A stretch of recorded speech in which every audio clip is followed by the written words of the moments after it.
this revolution is filled with so many ironies, really. First you tell us that it is manly to keep your word, right? If you are a man, you keep your word. And now all of the black people in this country are demanding, and even the black people in the whole world are demanding, is that you keep your word. You told us we were free. Well then, show us that we're free. You told us that there is justice, equality for all in this country. Well then, stick to your word and let us see the justice and equality for all.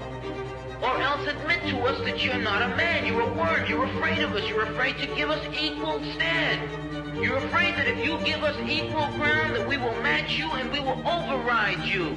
And if that's what you're afraid of us, then tell us that just what you're afraid of. But don't keep hiding it from us and holding this up to us, and every time we ask you for something, you give us a little bit of something, and it's all tokenism. We don't want tokenism. And there are most black men in this world that don't want charity.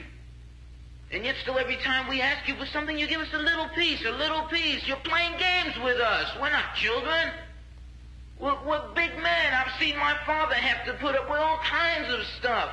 He was a big man. He raised a family. He went down south, and he had to go around to the back door with his wife. We're not asking for anything. We're not asking for any favors. All we want is what's ours.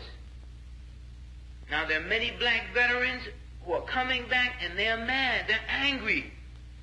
Do you think that they're going to sit down through this? Our fathers didn't have the knowledge that we have. They sat through it. But there are other black youth that are not going to sit through it. We know about Che. We know about Fanon. We've read the books of our revolution. We've listened to Mao and his quotations. We know where we stand. We're not going to sit for it. We're asking, and if we ask and we don't get, we're prepared to stand up and take it. If I ask a man, I tell a man I am hungry. I tell him I am cold. And I ask him to do something about my condition. And this man holds a loaf of bread right in front of me so I can see it, and I keep asking him, I'm begging him to please give me a slice of the loaf of bread. I am hungry.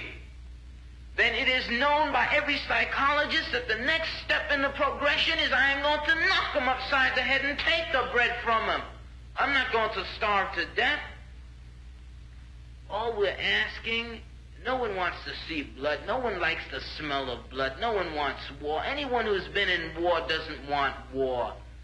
Everyone knows what it is to see the inside of a man's gut hanging out and see your friends die, see relatives die. No one wants to regress back to the state of